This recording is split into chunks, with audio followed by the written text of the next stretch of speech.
자, 오늘은 영혼에 관한 이야기를 조금 더 해보도록 하겠습니다. 우리 동양 사상에서는 음양의 사상이 주로 이제 물질과 이 생명체의 관계, 그 다음에 이제 디지털 문명이라든지 이런 요소에도 다 이제 음양으로 다 설명을 하는 것은 이 음양이 우주의 피조물 안에 있는 거다. 우주의 피조된 이 물질 세계 안에 있는 거다 하는 이런 인식으로 이 모든 것들을 이 음양의 이치로 지금 다 풀고 있단 말이에요. 이걸 바탕으로 해서 어디까지 가느냐 하면은 이 정신 문명, 정신을 개발을 해서 이제 종교적인 목적에 따라서 뭐 구원을 목적으로 하든지 아니면 해탈을 목적으로 하든지 아니면은 뭐 신선이 된다든지 이제 이런 쪽으로 각 종파마다 어떤 사상적인 그 울타리들마다 자기가 추구하는 목적 달성을 위해서 나아가는데 그 나아가는 기초 원리가 뭐냐면 이 음양의 이치단 말이에요. 이 음양의 원리를 가지고 참선을 하고 수행을 하고 또 학문을 하고 모든 것이 지금 그렇게 되고 있기 때문에 만약에 이제 늘 말을 했지만 우리 동양 사상에는 이 음양 사상을 이 물질 세계 안에서만 적용을 해서 모든 시스템이 작동이 되도록 그렇게 움직여지고 있는데 이 영혼이라는 것을 이 음양 사상의 음양의 조화 속에 이 영혼까지 포함을 하느냐 안 하느냐에 따라서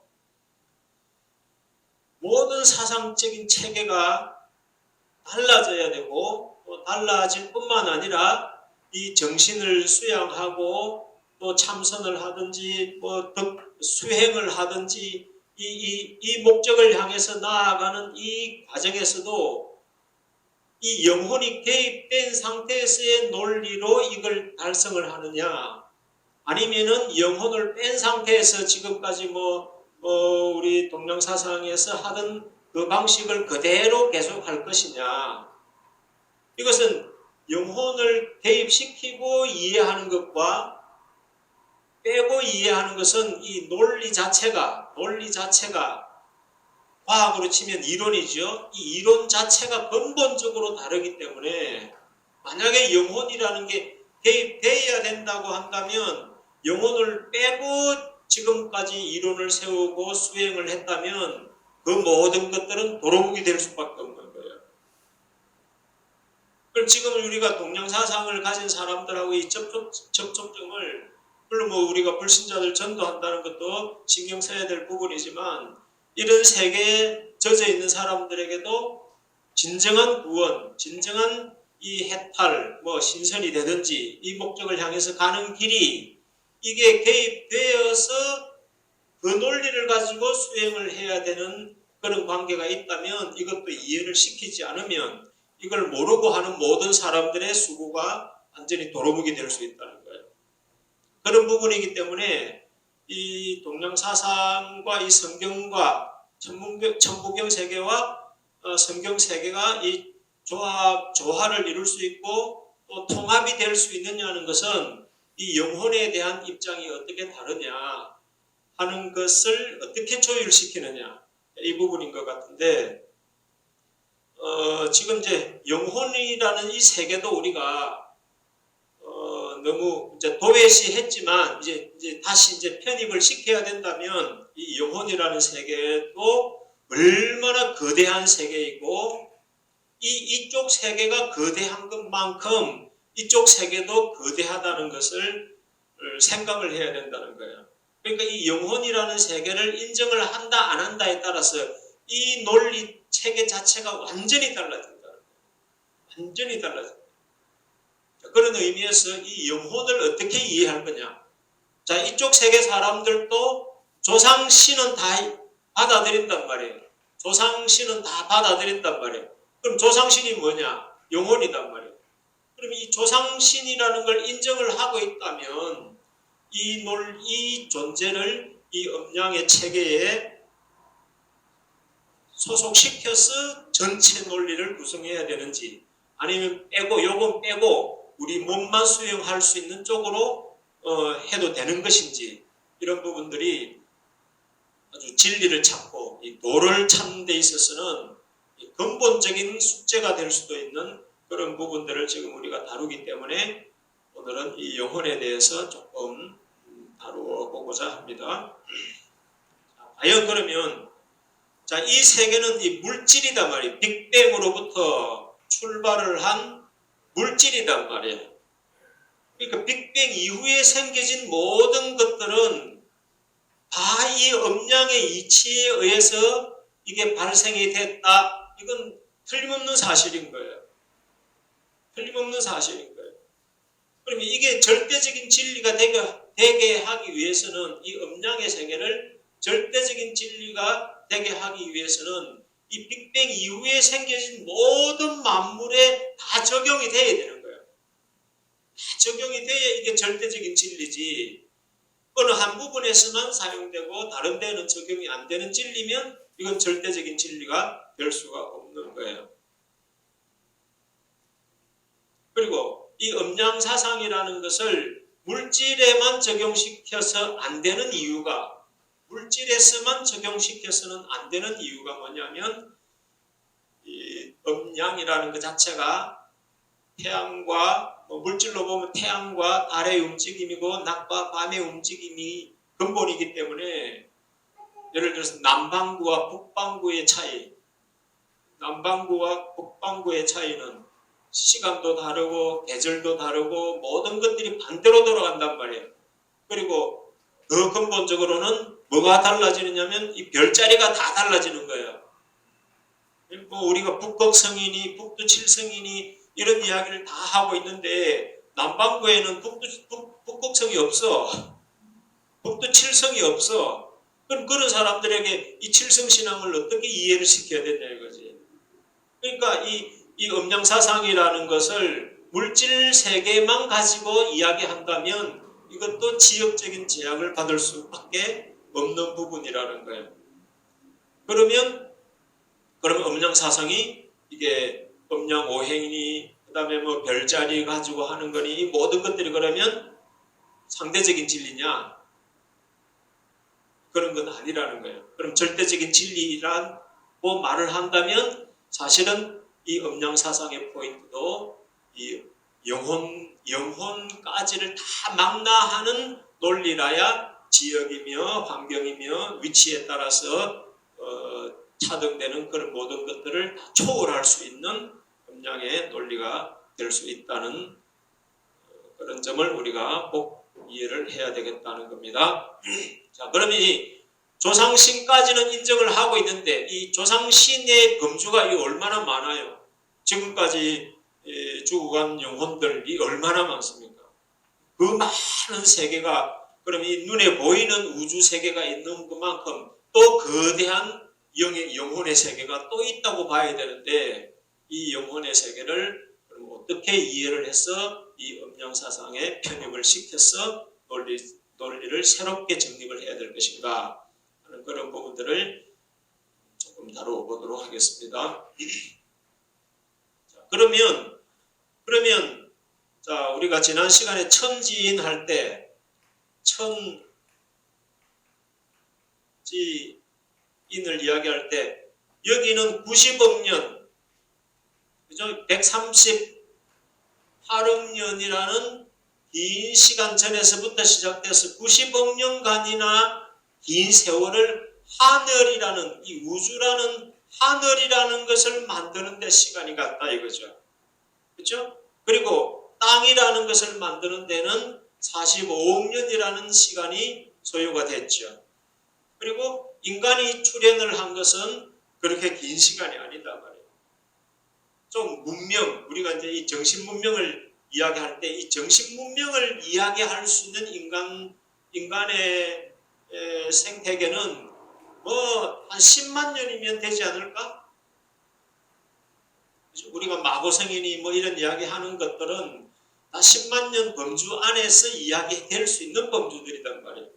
그럼 진정한 인간의 출현은 이제 얼마 되지 않는 이 기간에 출현을 했다고 본다면 하늘이 출현하는 1순위, 땅이 출현하는 2순위, 그 다음에 인간이 출현하는 3순위가 순서대로 만들어졌다는 거죠. 그러면 이 영혼이라는 것은 어느 단계에서부터 시작됐을까요? 영혼이라는 것은 어느 단계에서부터 출현했을까? 우리가 삼신도 이야기했지만 그럼 삼신이든지 영혼이든지 이건 이 창조 과정의 어느 단계에서부터 출현을 했겠냐 이거죠. 분명히 창조 이전에는 누구밖에 없었어요? 예, 하나님 창조주밖에 없었지요.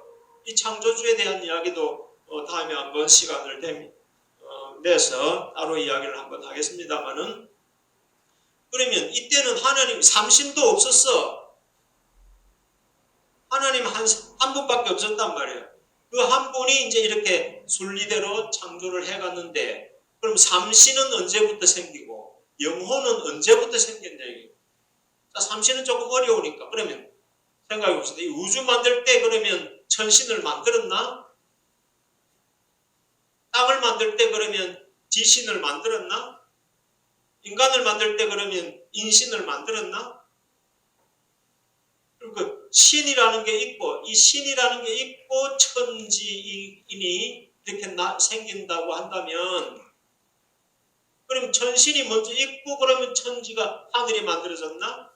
지신이 먼저 있고 땅이 만들어졌나? 인신이 먼저 있고 인간을 만들어졌나? 어느 시점에 만들었으며 그 다음에 이 영혼이라는 것은 어느 시점에 만들어서 생겼겠냐 이거죠.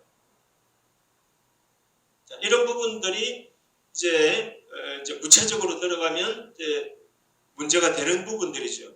자, 이제 지난 시간에 말한 것으로 우리가 생각을 한다면 인간은 무엇을 만들기 위한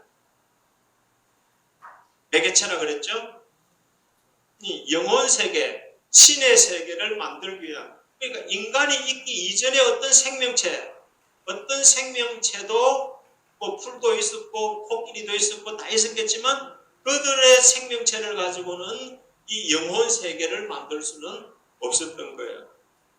오직 인간의 출현으로만 이 인간 속에 있는 이 영으로만 이 인간의 육체를 버리고 나면은 이 영혼들만 모아서 영혼 세계, 이 세계를 만드는 것이라고 한다면 이 신의 세계는 인간 출현 이후부터 만들어졌다고 봐야 되는 거예요.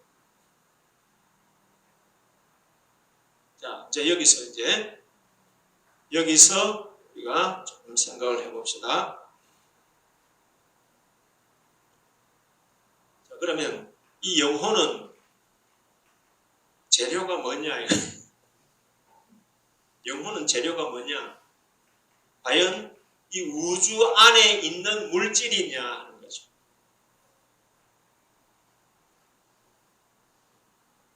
어떤 물질은요, 책상처럼 딱딱한 물질도 있잖아요. 불필처럼 던지면 날아가서 이만 빡 때리는 물질도 있고, 그러면 우리가 경험할 수 있는 물질도 있고, 또 경험이 안 되는 물질도 있단 말이에요. 이런 물질에 있어서 그러면 이 영혼은 그럼 어떤 물질로 그럼 음양의 이치로 작동이 돼야 되는 영혼이라면 이 말이에요.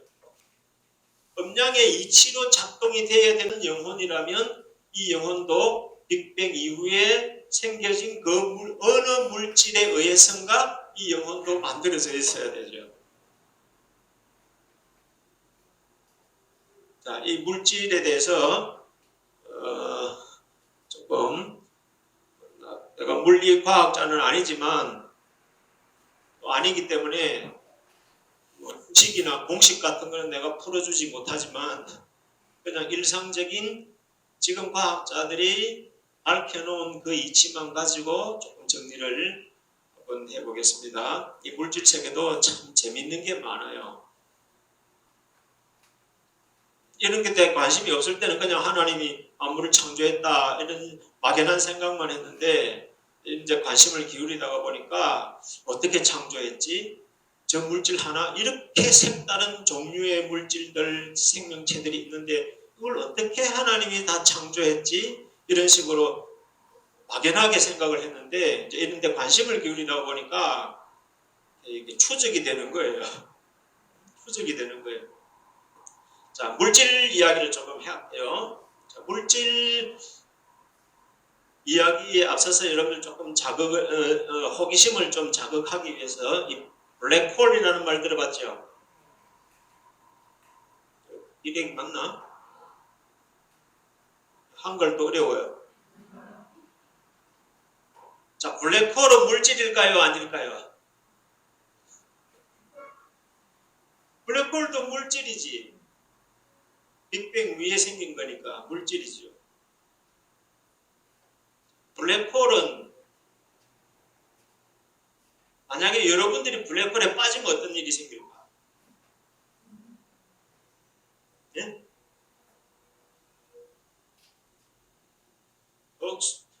막 블랙홀이 이렇게 있다면 이 블랙홀에 여러분들이 여기 탁 걸쳐져, 여기 탁 걸쳐지면 쏙 빨려 들어갈 거 아니에요. 그러면 빨려 들어간 여러분들의 이 몸뚱아리가 어떻게 될까?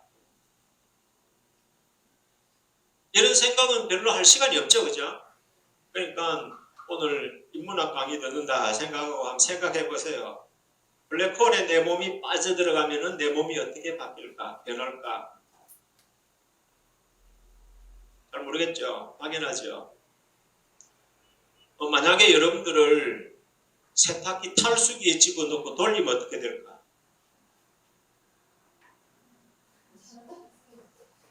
상상하기도 싫어요? 말 안 듣는 사람 지금 왜 웃긴다? 자, 세탁기 탈수기 속에 여러분들을 집어넣으면 어떻게 될까요? 빨래를 집어넣으니까 어떻게 돼요? 꽤 돌아가니까 그 원심력에 의해서 물이 밖으로 밀려나가죠. 그러니까 물이 쭉 빠져나오는 거 아니야. 그 희한하잖아요. 거기 횡 돌아갔는데 어떻게 빨래가 거의 마른 듯이 나온단 말이에요. 그게 이제 빨리 돌리니까 원심력에 의해서 이렇게 물이 바깥으로 빠져나가는 거 아니에요. 그러니까 땡기는 힘인 거지. 원심력이라는 게 이제 땡기는 힘인 거지. 밖으로 여기서 이 중심에서 밀어내는 힘이란 말이에요. 지금 블랙홀은 지금 반대 힘이야. 블랙홀은 빨아들이는 힘이니까 반대 힘이지요. 그럼 여기서 땡기나 이리로 땡기나 요 있는 몸뚱아리는 현상이 똑같겠죠. 그러면 세탁기 탈수기에 여러분들 몸을 집어넣으면 일단 어떻게 될까요? 일단 탈수가 되겠죠. 물에 관련된 건 다 빠져나가는 거야. 물에 관련된 거, 피, 이런 거, 땀, 수분에 관련된 것은 다 빠져나가는 거예요. 그럼 다 빠져나가면 어떻게 될까? 몰골이. 쫙 달라붙겠죠. 자, 그러면 블랙홀은 그 땡기는 힘보다, 이 탈수되는 힘보다 여러 수억 배 강한 에너지가 땡기는 거예요. 그럼 어떻게 될까요? 1차 탈수. 1차 탈수. 그 다음에는 어떤 단계가 젖어 들어갈까요? 이게 너무 땡기는 힘이 크니까 여러분들 세포 안에 원자가 몇 개 있다고 그랬어요? 100조 개의 원자가 있다고 그랬죠. 자, 원자는 이렇게 공간이 이래 있고 여기 핵이 있다고 그랬죠.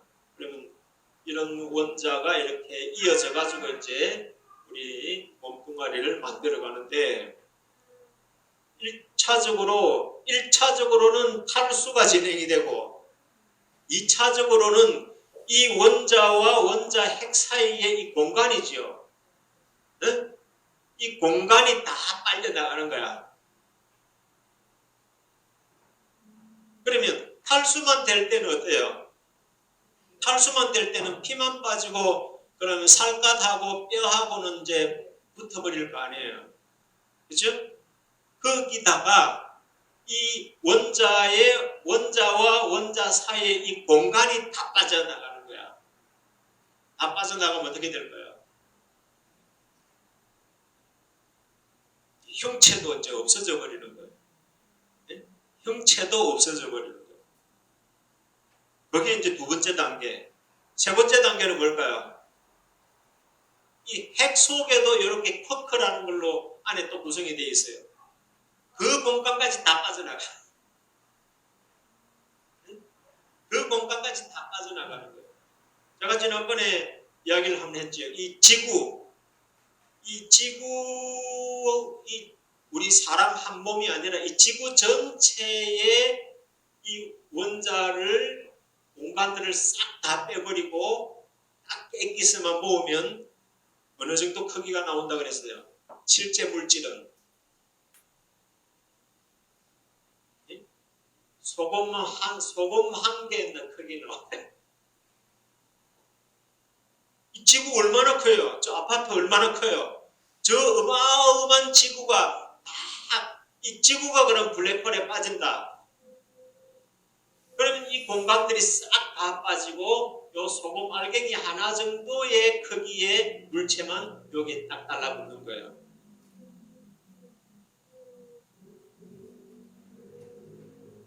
이해되죠?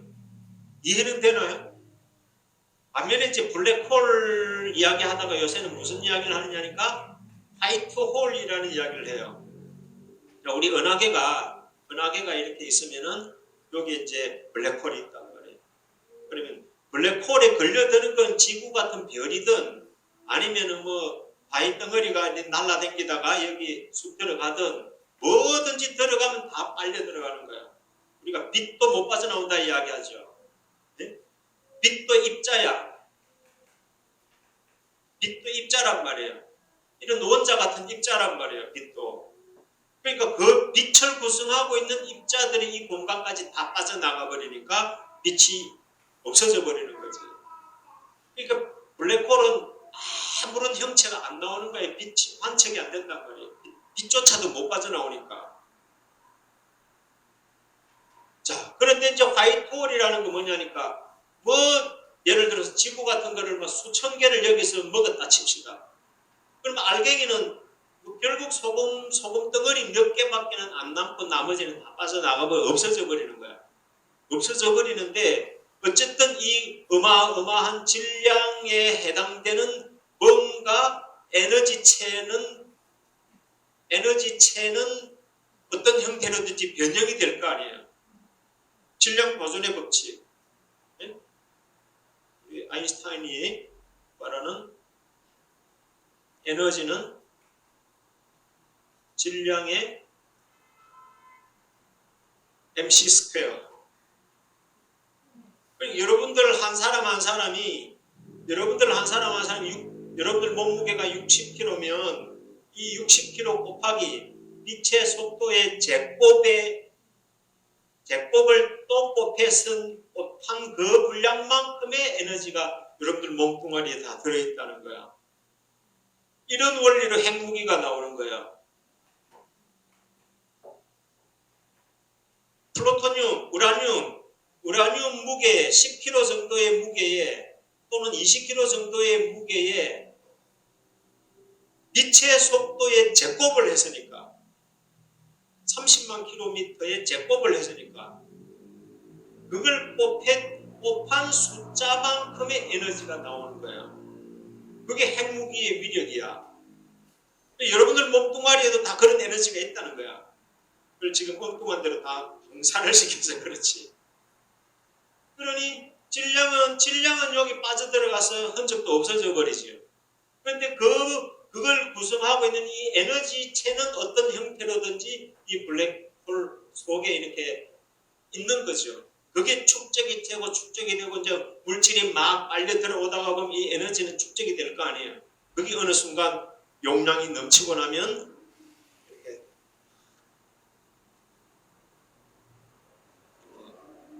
분수처럼 빠져나온다는 거. 이게 이제 블랙홀은 물질은 빨아들이는데 빨아들인 것에 따르는 뭔가 에너지의 형태가 또 발산이 된다는 거죠.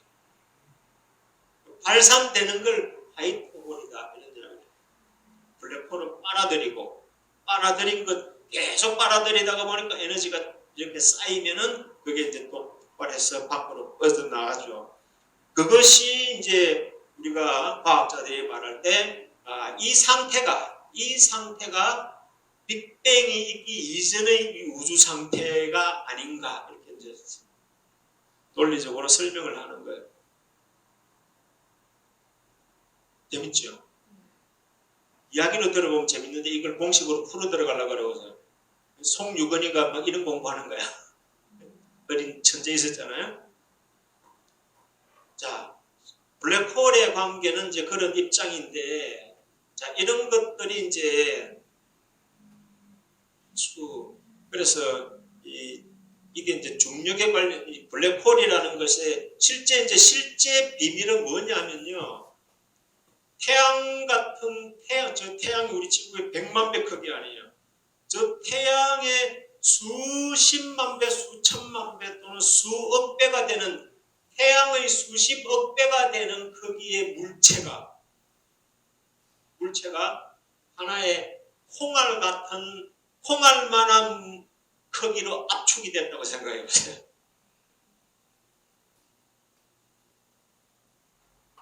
그러면 콩알 하나의 무게가 얼마나 되겠어요? 콩알 같은 한 개의 무게가 태양의 수십억 배 질량이 그 압축이 되어 있단 말이에요. 그러니까 이렇게 땡기는 중력은 태양의 수십억 배 크기의 이 크기의 중력이 작용을 하는데 보이는 것은 콩알밖에 없는 거예요. 실제 물체는. 그러니까 이 공간 전체가 블랙홀이 되는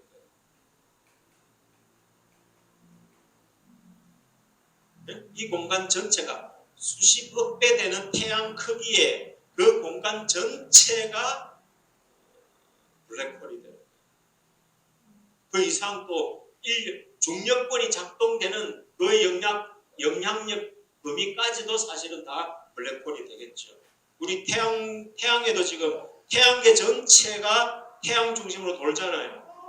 여기서 균형이 깨지면 태양의 인격에 걸려서 태양 속으로 빨려 들어가 버리는 거지. 그럼 태양계 전체까지도 태양계의 중력권 안에 있는 거죠. 그러니까 이 블랙홀이라는 범위가 그렇게 크다 이거죠.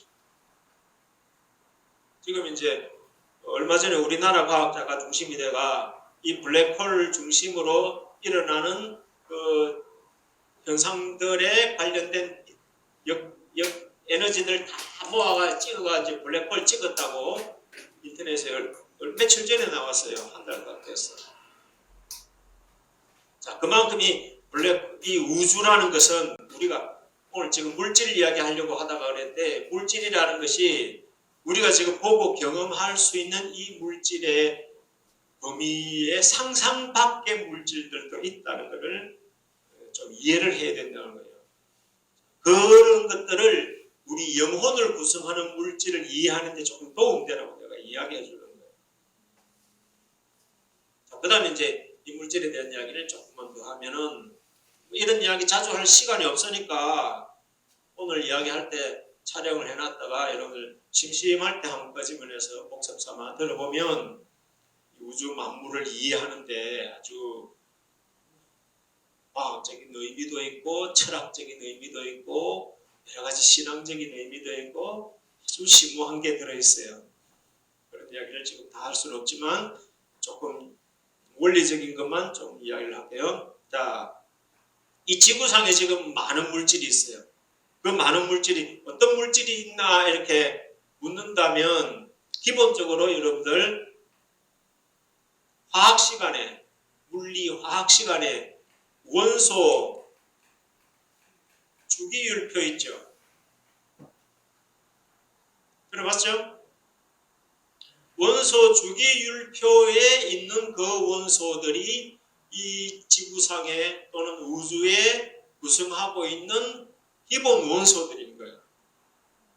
그거는 이제 물리학자들이 실험을 통해서 확인한 원소들인 거죠.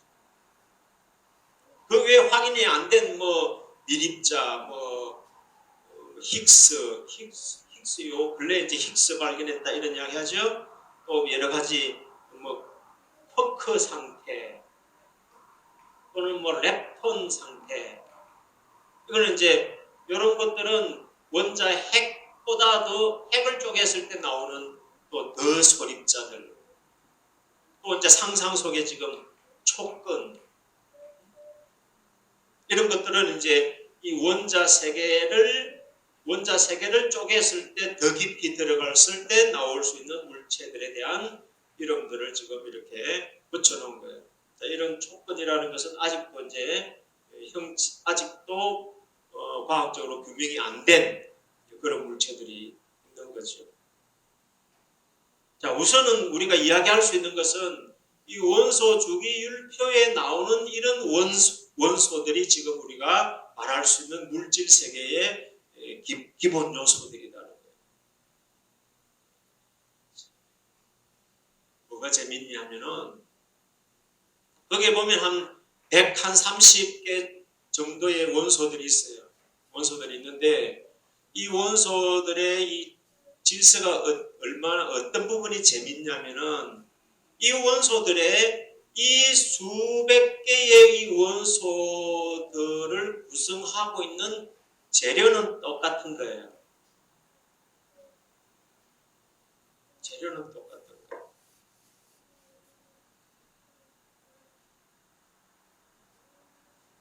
이게 기가 막힌 거야. 원소 주기율표상의 1번, 제일 첫 번째 빠따로 나오는 게 뭔지 아세요? 수소지요. 수소 원소 한 개가 만물을 구성하는 기초 단위야.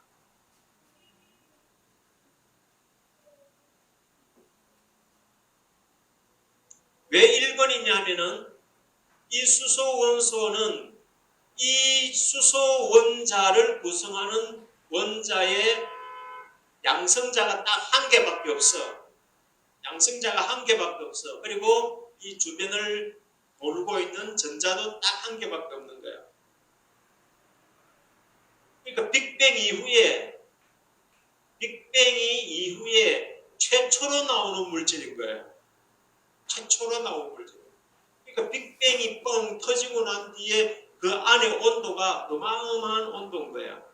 어마어마한 온도 속에서 그 뜨거운 열기 속에서 우리가 핵무기가 왜 어떻게 작동하느냐 하면 핵무기는 이제 우리가 원자 폭탄이라는 게 있고 수소 폭탄이라는 게 있어요. 원자 폭탄은 핵을 분열시키는 거야. 요 핵을 구성하고 있는 요 양성자가 여기 우리아늄 같으면 이제 약 138개. 그러니까 이 수소 원소는 요 한 개지요. 이게 이런 게 138개, 플루토늄 같으면 144개, 이렇게 100개 이상이 되는 거야. 그러니까 그걸 깨는 거지. 그걸 깨면서 나오는 에너지가 원자 폭탄이고, 수소 폭탄은 수소 요거 한 개 아니에요. 한 개니까 깰 수도 없지. 그러니까 이걸 깨지 않고 이 수소와 수소를 갖다 붙이는 거야. 알아들어요? 이걸 이제 핵융합이라 그래. 핵융합 발전 이런 말 들어봤죠? 인공태양, 태양 이런 이야기. 그게 이제 이 원자를 양성자를 구성하고 있는 이 양자를 갖다 뜨거운 용접을 하듯이 뜨겁게 갖다 붙여버리면 이게 찰싹 달라붙어 버리는 거야. 이 찰싹 달라붙으면서 생기는 에너지가 이 수소폭탄인 거예요. 그러니까 원자 수소폭탄은 핵을 깨기만 하면 돼. 그렇죠? 핵을 깨면 되는데 수소폭탄은 이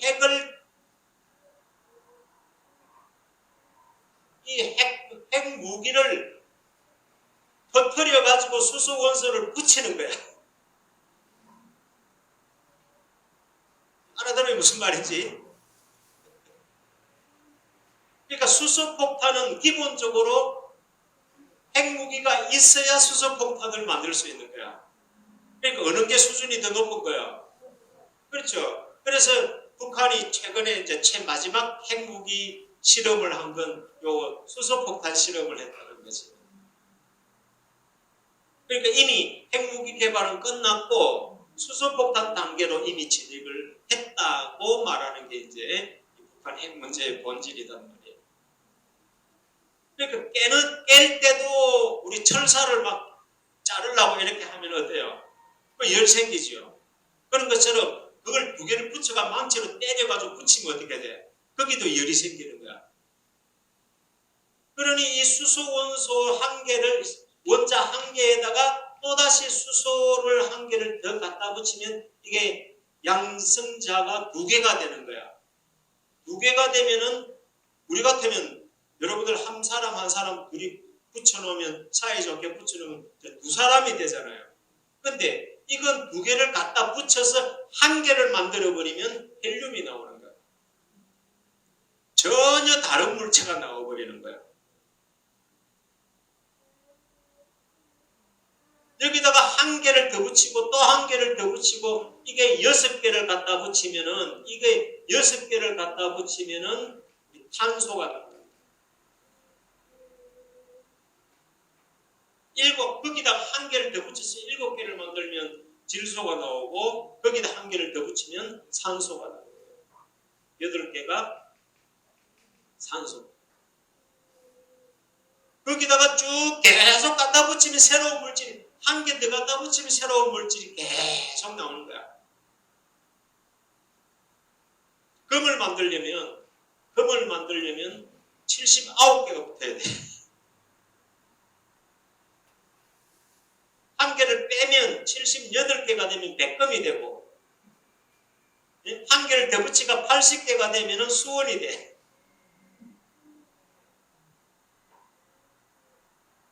그러니까 여러분 이제 원소 주기율표를 이제 유심히 이제 오늘 이야기 듣고는 유심히 한번 보라니까. 그러니까 하나 붙일 때마다 완전히 다른 물질이 나오는 거야. 그럼 이걸 갖다 붙이려고 하면 뭐가 필요하냐니까 어마어마한 열이 필요한 거예요. 어마어마한 열이 필요한 거예요. 그래서 빅뱅이 터지고 그 빅뱅 이후에 어마어마한 열이 이렇게 뭉쳐질 거 아니에요. 우리가 폭탄 하나 펑 터지면 거기 시커먼 연기가 확 이렇게 만들어지고 그 연기가 걷어지면 거기 불꽃이 나오죠. 그러니까 빅뱅이 이렇게 터지고 그 안에 어마어마한 열이 만들어지고 그 열이 이렇게 막 휘몰아치겠죠. 안에는 요 안에서 작동하던 시간이 38만 년이라는 거예요. 요런 원리도 작년인가 재작년인가 정확한 용어는 내가 모르겠어요. 이 38만 년이 되고 그 이후부터 이제 이 우주가 팽창하기 시작했다 이렇게 말을 하는 거예요. 그러니까 이 38만 년이라는 시간도 어마어마한 시간 아니에요. 이 어마어마한 시간 동안에 여기서 어마어마한 열이 작동이 되는 거야. 열이 작동이 되면서 그 안에서 한 개가 또 한 개 붙었다가 거기다가 또 한 개 더 붙었다가 계속 에너지가 물질을 만들어내는 거예요. 물질을 만들어내는 거예요. 그래서 이 우주 공간에서 가장 많은 원소가 뭐냐면은 수소 원소.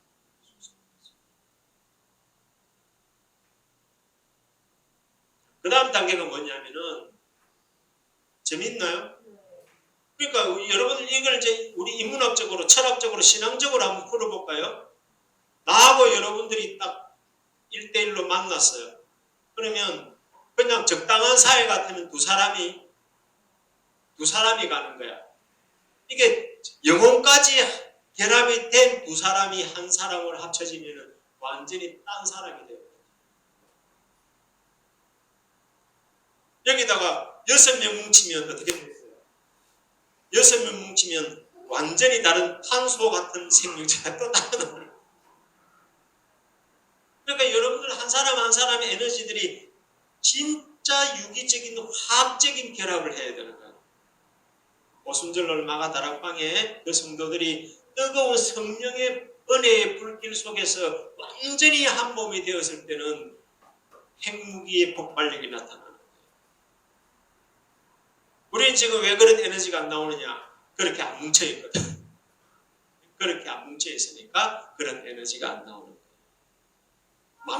만물을 통해서 우리가 배워야 되는 거예요. 그래서 이런 원리를 잘 배워놓으면 여러분 옆에 사람을 이렇게 절대 튕기면 안 돼요. 완전히 화학적인 기계적인 결합 말고 화학적인 결합을 해야 돼요.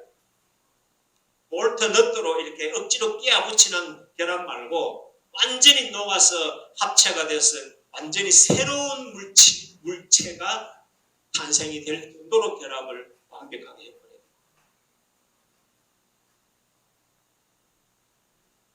자, 이 단계에서 이제 어떤 단계로 가느냐면요.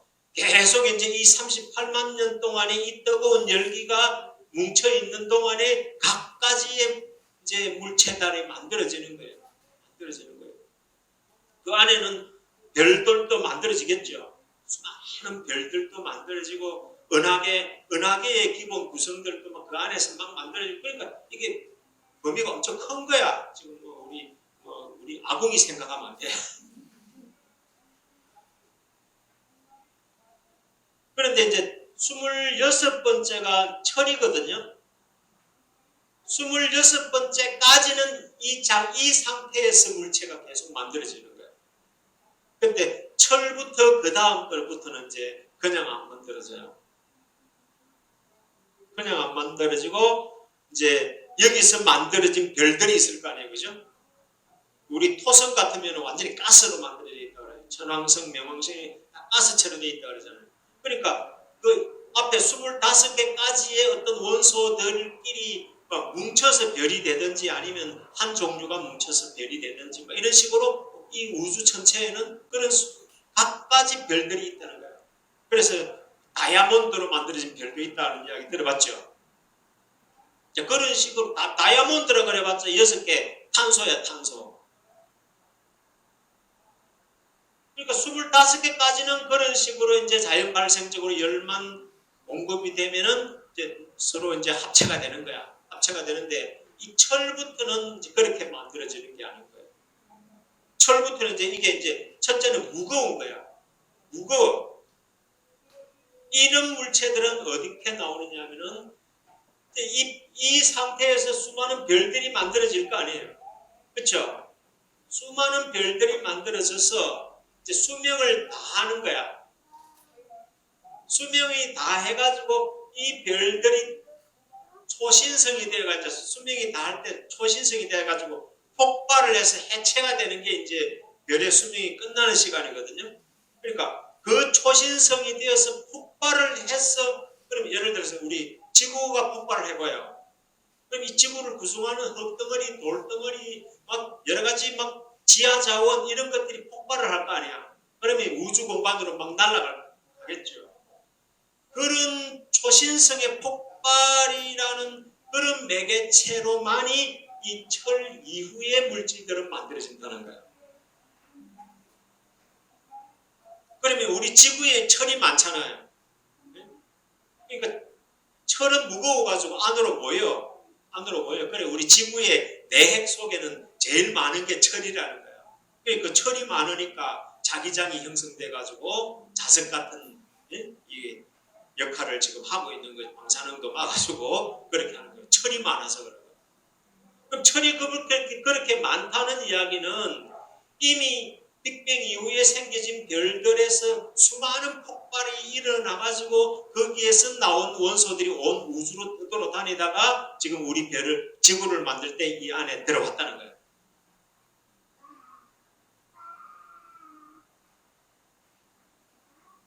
그러니까 원소 주기율표의 철 이후의 거는 금이든 이런 거, 아까 수원이든 이런 것들은 다 그런 초신성의 폭발 이후에 나온 물질에 의해서 그런 별들이 만들어진다.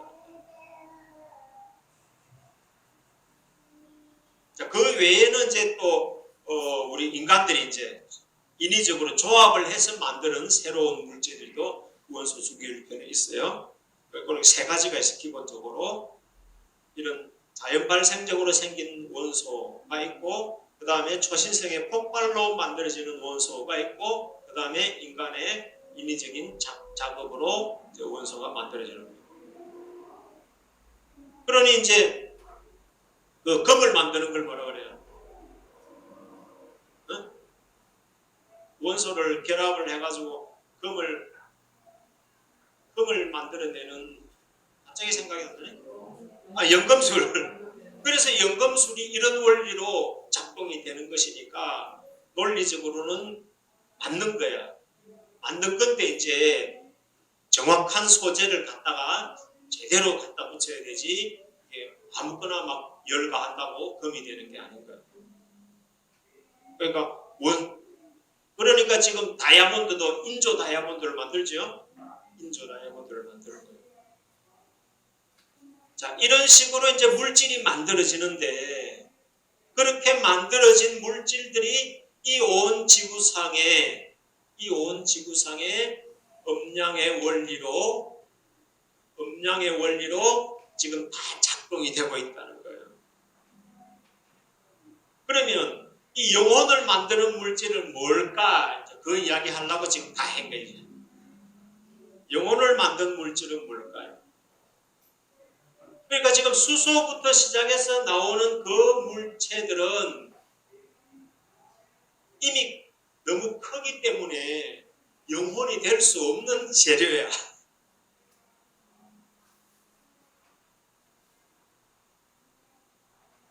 그래서 이것보다 더 작아야 되겠죠.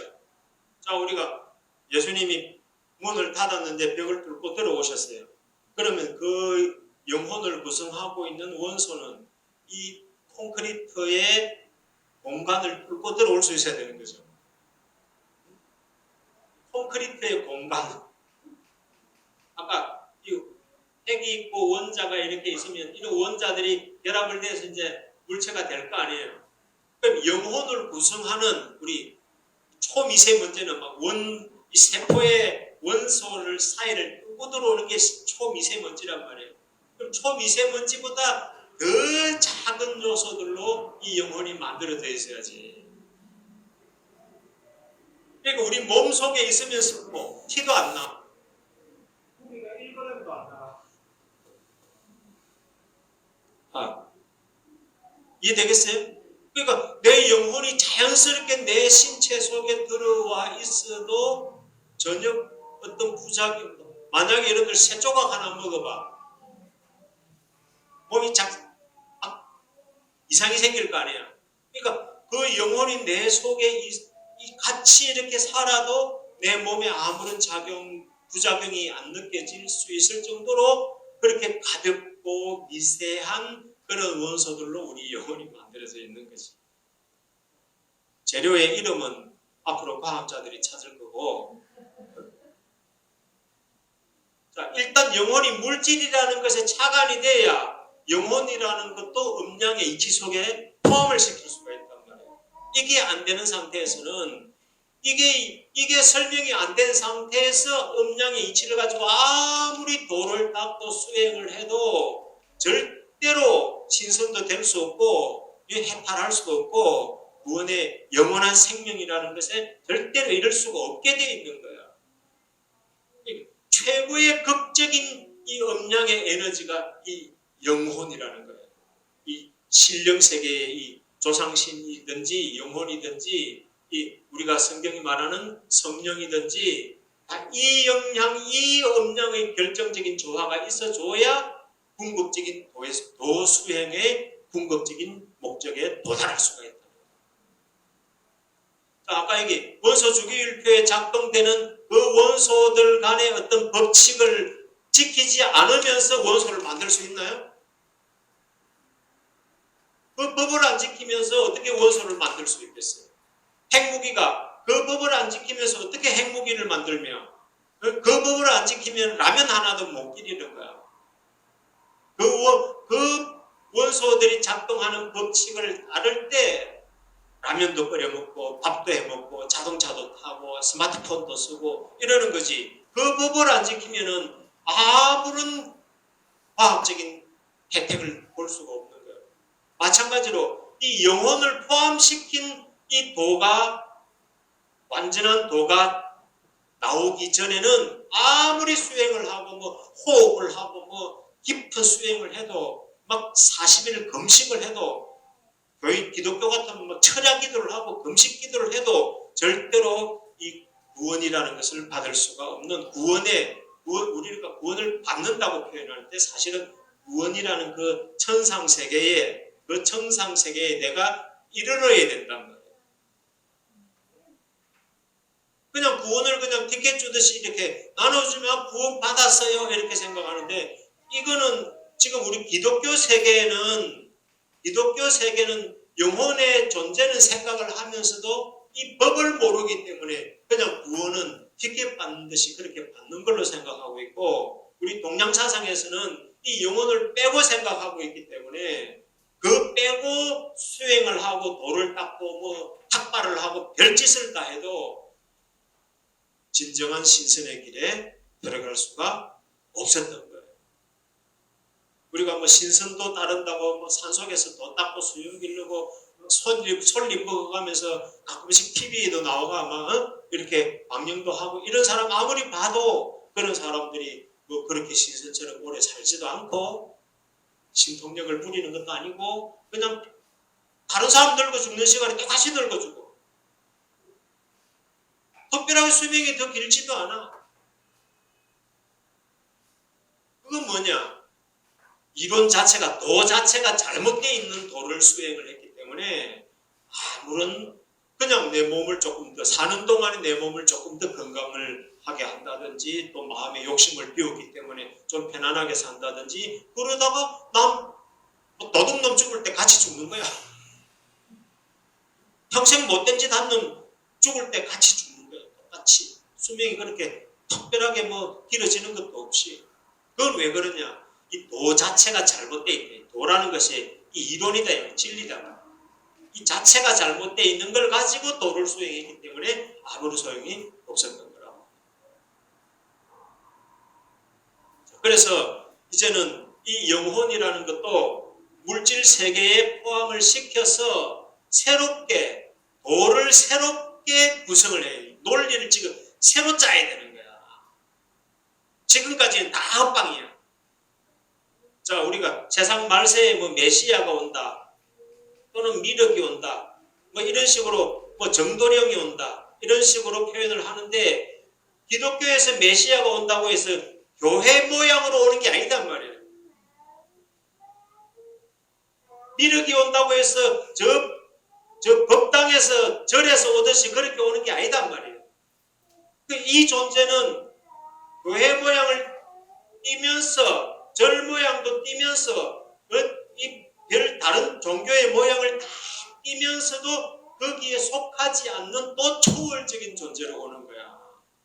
예수님이 유대인 형태를 띠고 왔지만 유대교에 젖지도 않고 초월한 존재로 오셨듯이 마지막 이 구원자도 교회 모양을 온다고 해서 교회 안에 갇혀 있는 것도 아니고 그렇다고 해서 절을 거부하는 것도 아니고 뭐 정산도를 거부하는 것도 아니라 그 안에는 다 쪼가리의 진리의 쪼가리들이 있기 때문에 그것들을 다 받아들이면서 그것들을 통합할 수 있는 진정한 도가 나와야 된다. 도 자체가 먼저 나와야 되는 거예요. 그러니까 기존 해오던 종교에서는 이런 존재가 못 나와요. 왜?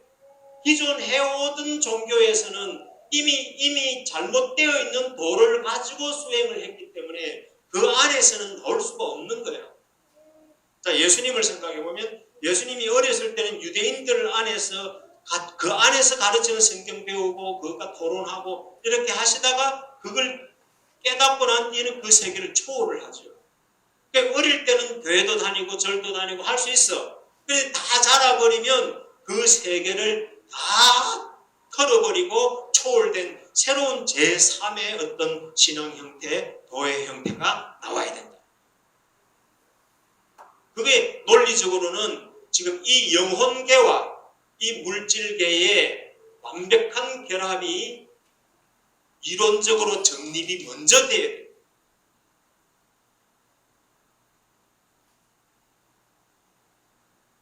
그렇지 않고는 아무리 뭐 호흡법을 닦고 뭐 단전 호흡을 하고 별짓을 다 해도 이 목표에는 절대로 도달할 수가 없다는 거예요. 자, 여기서 지금 영혼이라는 말을 했지만 영혼이라고 하니까 요거 한 개만 있는 게 아니다 말이에요. 지금까지 말하는 우리 신령세계를 다 망라하는 거기 때문에 이 물질 세계가 어마어마한 것만큼 이 영혼 세계도 어마어마한 거예요. 지금 성경이나 또 천부경이나 또 불경이나 이런 것들이 말하고자 하는 것은 이게 아니야, 여기 게 아니야. 이 세계를 말하려고 한 거란 말이에요. 이 세계를 말하려고 하는데 안 보이니까 눈에 보이는 뭐 별자리 가지고 이야기하고 뭐 아니면 또 자연의 법칙을 가지고 이야기하고 할 뿐이지 이걸 빗대어서 사실은 이걸 다 말하려고 한 거란 말이에요. 성경 전체도 그래요. 천부경도 마찬가지고 모든 경전은 다 그런 거예요. 이 사람들이 지금 천부경 강의하는 사람들이 전부 다 여기 걸 가지고 뭐 깨달았네, 못 깨달았네, 저 사람 틀렸네, 내가 맞네, 지금 이런 이야기를 지금 다 하고 있는 거예요. 그 세계 아무리 다 다녀보면 이 세계를 설명을 못하고 있는 거예요. 이걸 음양 세계에 포함을 시켜서 말하는 데가 없다는 거예요. 이게 포함이 돼야만 우리 인간 에너지만 가지고는 안 된단 말이에요. 이 신령 에너지를 가져와야 이 법칙을 초월할 수가 있어요. 초월할 수 있어요.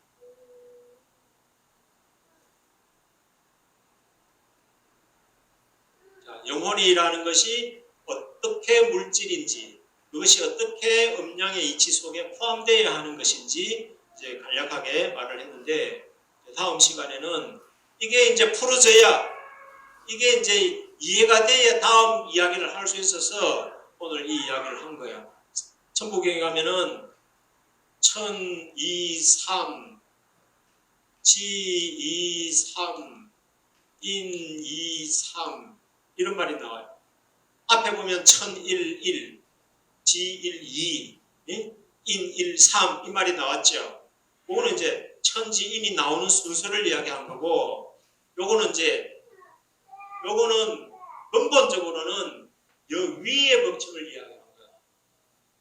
여 밑에 거는 경험하고 있는 것으로 충분해. 경험하고 있는 것으로 충분히 인지할 수 있고 이해할 수 있기 때문에 특별히 안 가르쳐도 괜찮은 것들이에요.